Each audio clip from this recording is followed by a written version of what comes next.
I want to go through the sentences now in a little more detail, starting with practice and review. Number 1, Filium nautai Romani in agris videmus.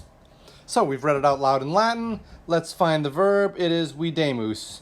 And videmus is first person plural, present active indicative.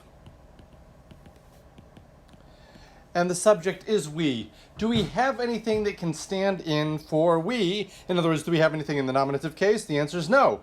So what do we find? We see what? We see the filium, accusative, singular, masculine. We see the sun in the fields. We can get this right out of the way, in the fields. And then what do we do with nautai Romani? Well, nautai is genitive, singular, masculine, and Romani is genitive, singular, masculine. How would you have known to put those together? How did you know that that is the genitive? Well, remember, nautai is masculine, agricola and agricolae is masculine, and poetae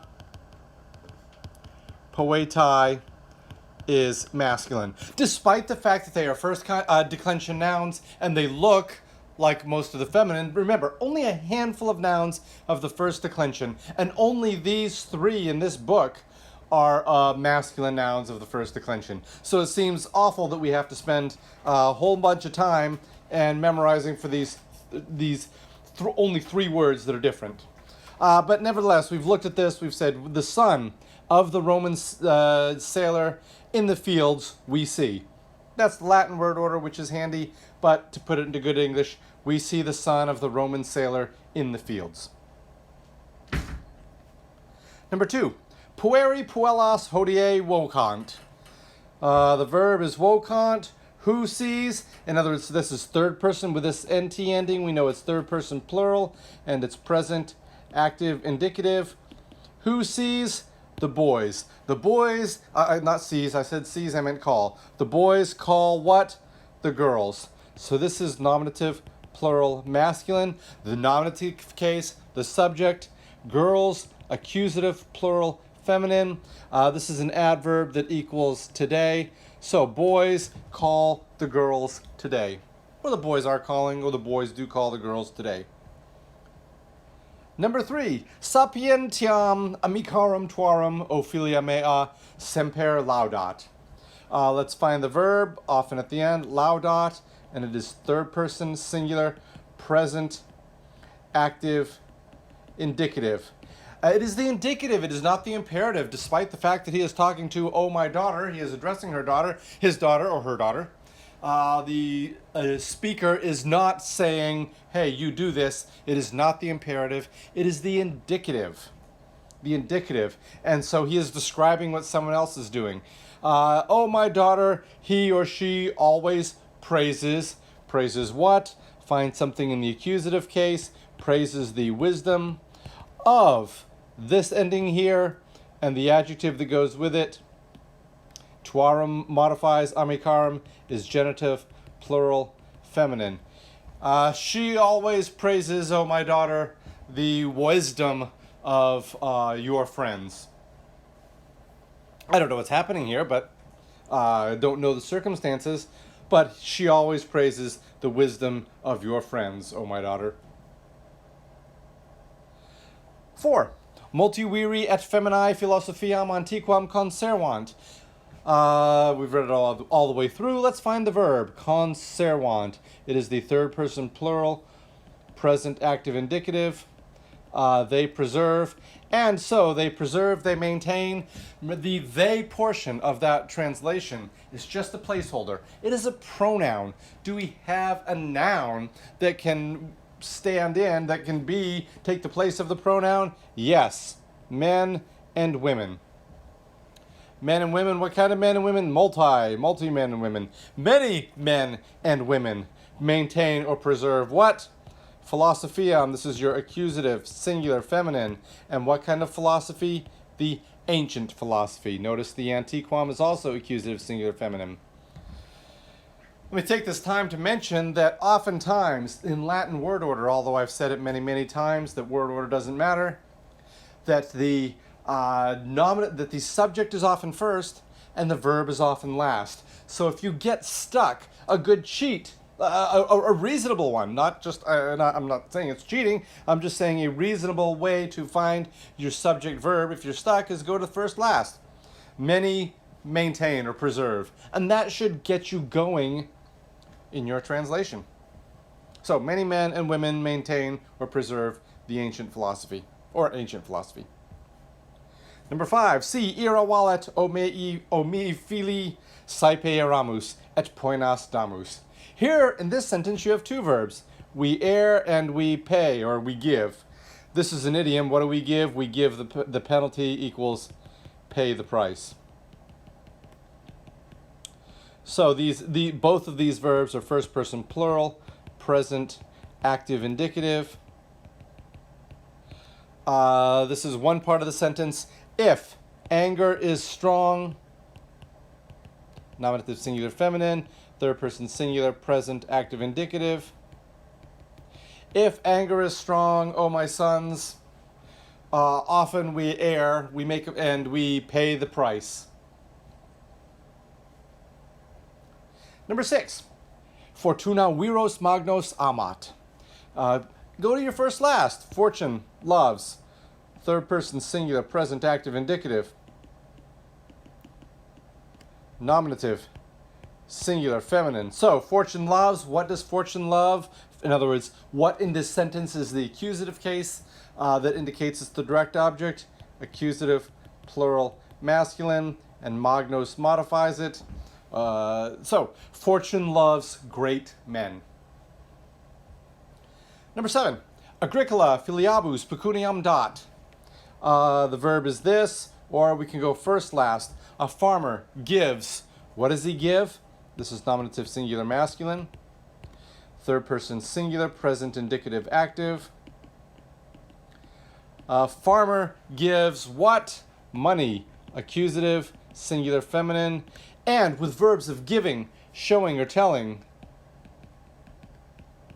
we can often expect the indirect object, which is what you have here, the dative case. Filiabus. The farmer, to his daughters, money gives.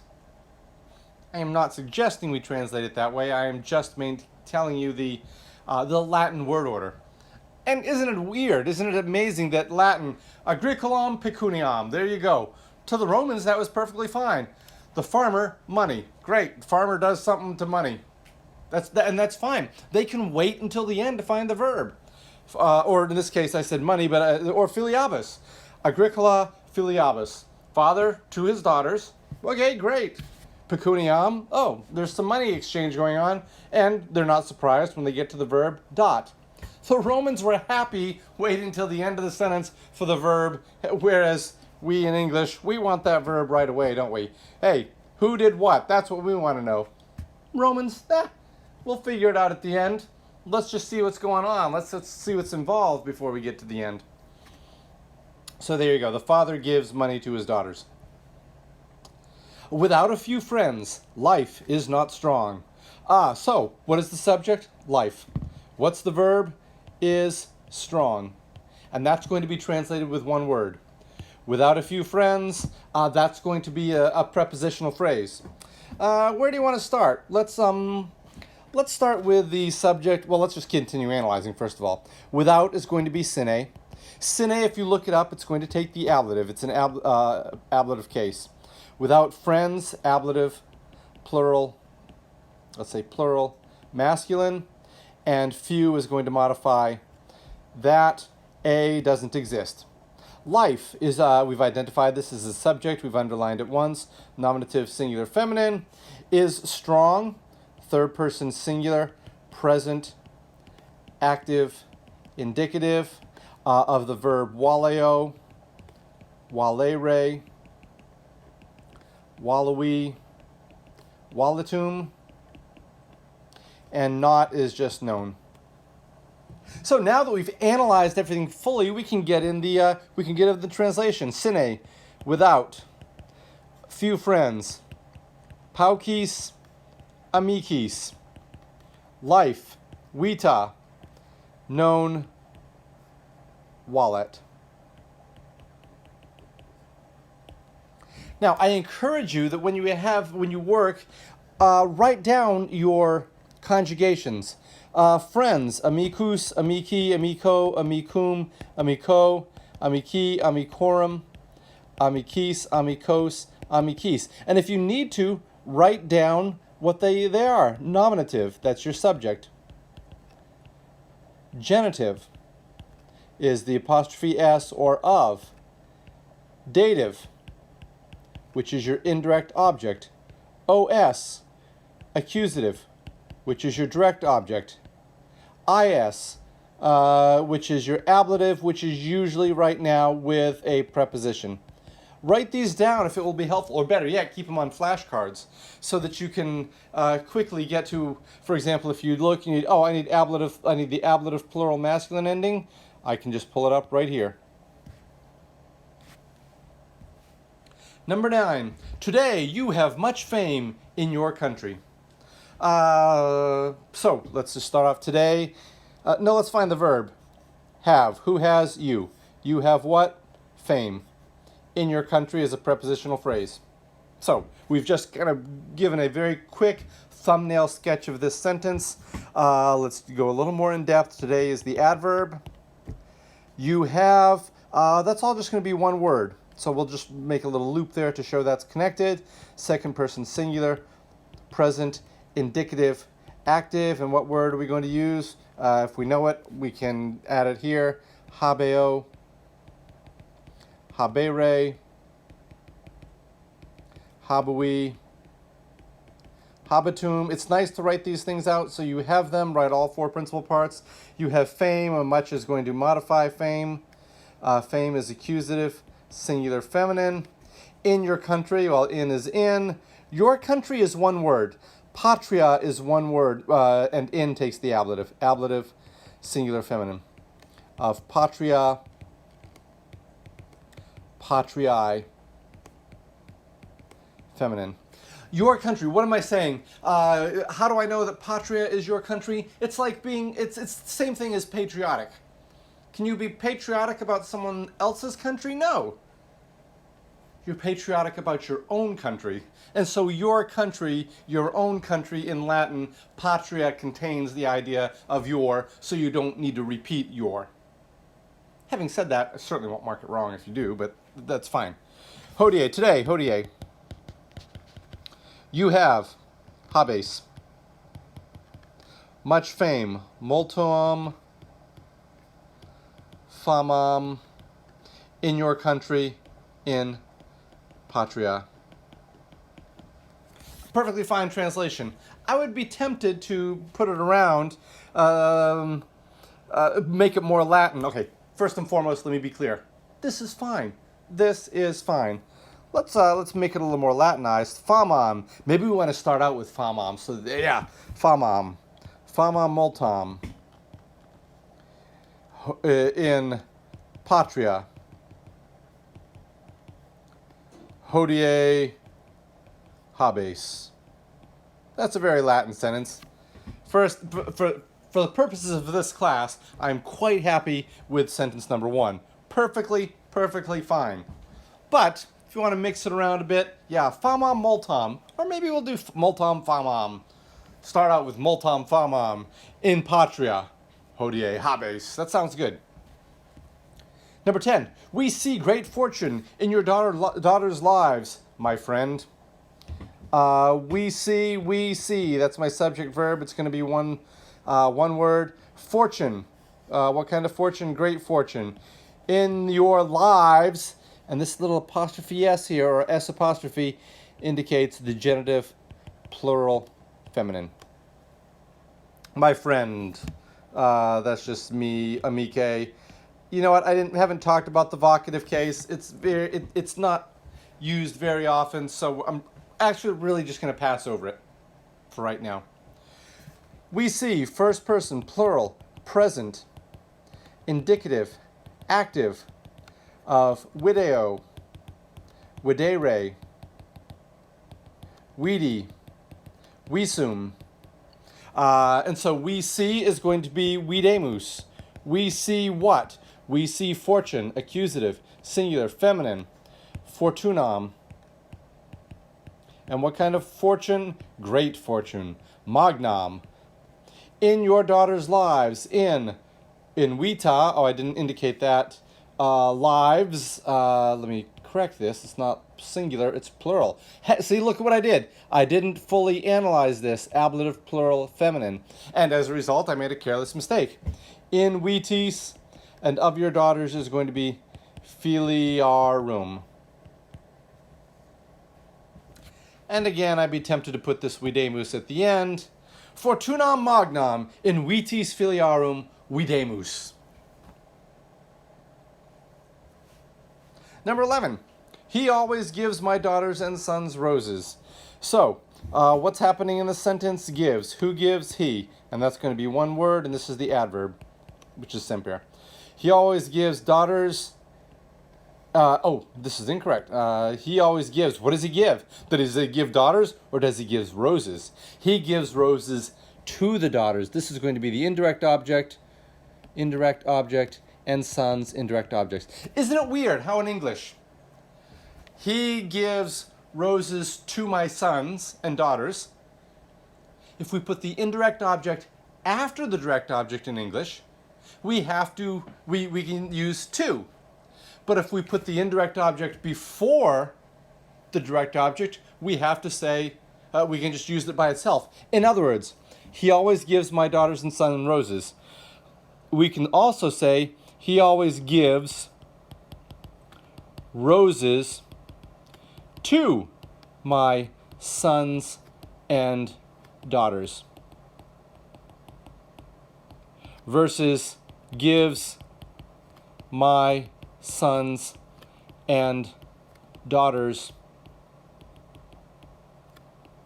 roses. Did you know that was a rule in English? Did you? I mean, imagine having to teach this in this English to other people. Okay, so when do I use the to? Well, you use the to if the indirect object follows the direct object, and if the indirect object comes first, as it does here, before the direct object, then you can omit the word to. Holy cow! That's. Did any of you know that we had that rule?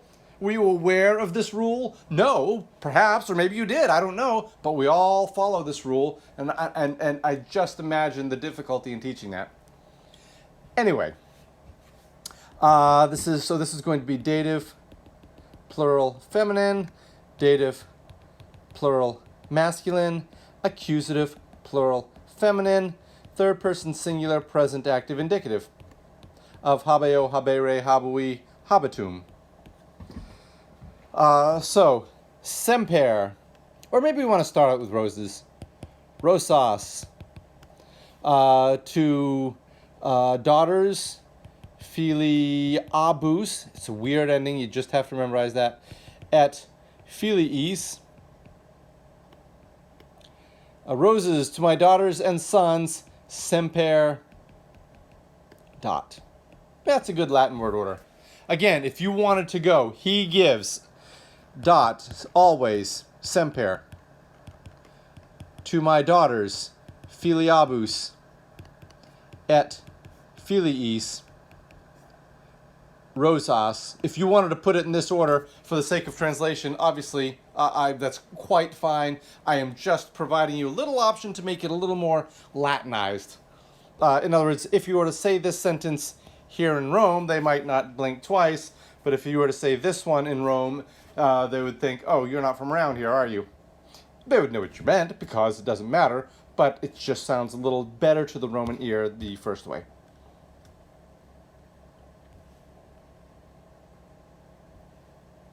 Sententiae antiquae. Debatis, amici, de populo Romano cogitare. Debatis, this is my verb here. And is there a subject? No, because it's contained in here. You, all, or y'all, ought to think. This is your complementary infinitive. It completes the thought. Because you ought, just like I am able, I want, these are all incomplete. You know what I mean? They are incomplete, so we need to complete them. We need to give them a completing infinitive. You ought, friends, to think about the Roman people. De populo Romano. These are ablative, singular, masculine. De is a preposition that always takes the ablative. Just the way it is. About, and it just means about. Number 2, Maecinas amicus Augusti me in numero amicorum habet. Well, goodness gracious, I don't know what to do with this. Let's go first last. Maecenas has. Perfect. Maecenas. Oh, now we need to... Now, nothing is going to change in your sentence. You know what I mean? Nothing will change in your translation. Maecenas has. Maecenas. Now fill it out. This must be in a positive. Maecenas, friend of Augustus, has me... This is the accusative singular masculine, in the number of his friends. And this is genitive plural masculine. Yes, I know I'm on the second half, I'm going a little faster. I'm not taking a full time to analyze, just for the sake of time. If you have questions, by all means, please ask. But Maecenas, friend of Augustus, me in the number of his friends, has. So Maecenas, friend of Augustus, holds me in the number of his friends. 3. Libellus meus et sententiae mei, vitas virorum monent. First last. Book warns. Oh, but now we've got a problem. Because I know that this is plural. But this et here means, I've got a book and my feelings. So a little book, my little book, and my feelings. What do they do? This is subject verb. Nominative, singular masculine, modifies it. Nominative, plural feminine. This modifies it. Third person plural. Present active indicative. My little book and my opinions, they warn what? The accusative, plural feminine. The lives, genitive, plural masculine, of men. My little book and my opinions warn, guide the lives, warn, advise might be good, advise the lives of men. Number 4, pauci viri sapientiae student. First, last. First is not really the subject because it's an adjective, but that's fine. Few men, what do? They are eager for, they study. And despite the fact that this is genitive, singular feminine, it is the object of this verb because this means are eager for.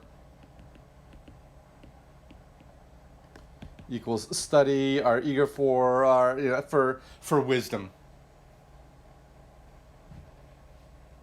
In other words, in English, this is in fact the direct object, but the verb that we have chosen does not take the accusative case. It is the specific rule of studeo. That does not. That's the only reason we're not using the accusative, because this one single word, studeo, does not take the accusative. Number 5, fortuna adversa virum magnae sapientiae non terret. Well, I know my verb is here. I don't know what the subject is. There we go. Fortune frightens. That's my sentence. Don't get away from that. Anything else we add to this sentence is not going to change the words fortune frightens. Now, we can add this word known. Fortune does not frighten. Okay, let's keep going. What kind of fortune? Adverse fortune does not frighten. Great. Adverse fortune does not frighten what? Adverse fortune does not frighten a man. Great, there's my direct object. Notice I have not gotten away from fortune frightens. I've just added to it. That's the point. Once you get your subject verb, you're golden. All the rest is just decoration. You know what I mean? Fortune frightens. Fortune does not frighten. Keep going. Adverse fortune does not frighten. All right? Adverse fortune does not frighten a man. Okay? Adverse fortune does not frighten a man of wisdom. Adverse fortune does not frighten a man of great wisdom, and that modifies that. Do you see how I just keep building? Once I've got the building blocks, once I have the foundation, once I have the subject and verb. 6, Kimon, vir magnae famae, magnam benevolentiam habet.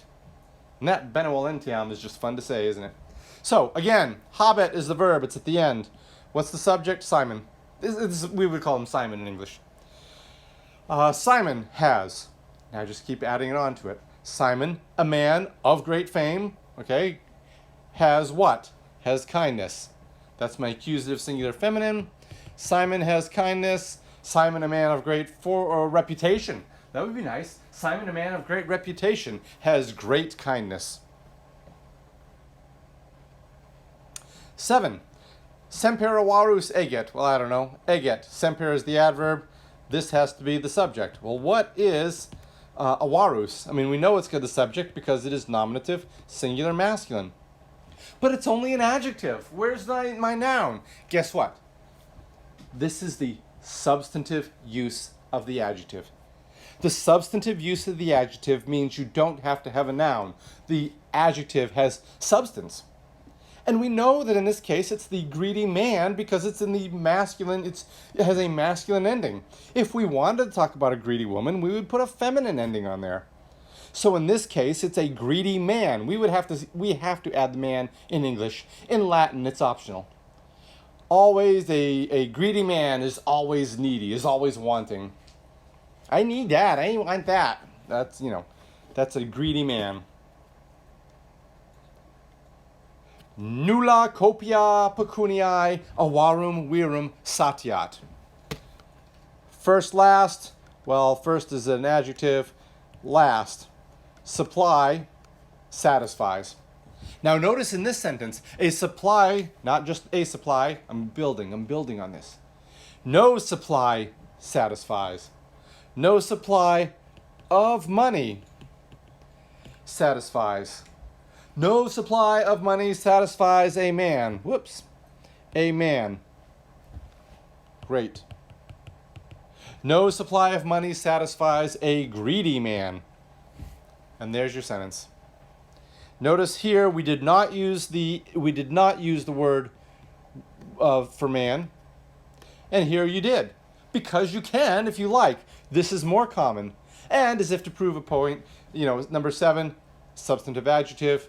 Number 8, use the noun with the adjective, and then on number 9, he goes back to using the adjective alone. Money irritates a greedy man. It doesn't satisfy. Very unsatisfactory sentence. Did I read it in Latin? Pecunia avarum irritat non satiat. Very unsatisfactory in English. We've got to put more words in English. The Romans want to leave off words. Money satisfies the greedy man. It does not satisfy him. Are words we need to add to complete the thought. In Latin, it's enough to say non satiat. And a Roman would find it very weird that we want to say non satiat, because the Roman would say, we're saying it does not satisfy what? And the Roman would say, well, I used avarum just 2 words ago. Why do I need to repeat some pronoun for avarum? You can't remember it in 2 words? I mean, that's what a Roman would think. In other words, why do we feel compelled to put it more words in English? Money does not satisfy a greedy man. Money irritates a greedy man. It does not satisfy him. Oh my gosh, a Roman would just not comprehend our adding all those extra words on the end. A Roman would think, non satiat's enough. What did you think I was talking about? I've already used money in avarum 3 words, 4 words ago. And this is another aspect of Latin just to get used to. They are going to use as few words as possible. 10. Secrete amicos admone lauda Paulam. Okay. These are the imperatives. Secretly, privately, this is your adverb, admonish your friends. Praise them openly. In other words, if you got something nasty to say, take your friend aside. Don't tell them in front of everybody. Don't put it all out there on Facebook. Now, if you want to praise your buddies, go ahead. Yeah, put that out there on Facebook all you want. But in private, admonish your friends. Chastise your friends. Openly praise them. And number 11, modum tenere debemus. We ought to hold, to maintain, in the sense of maintain, moderation. Just a simple 3-word sentence, morum tenere demebus. We ought to maintain moderation is fine. Let me make one more comment on this one right here, because I think it's a great sentence. In that we have secrete, amicos, admone. We have the adverb and the imperative. And then we turn around and we go lauda, palam. Imperative, adverb.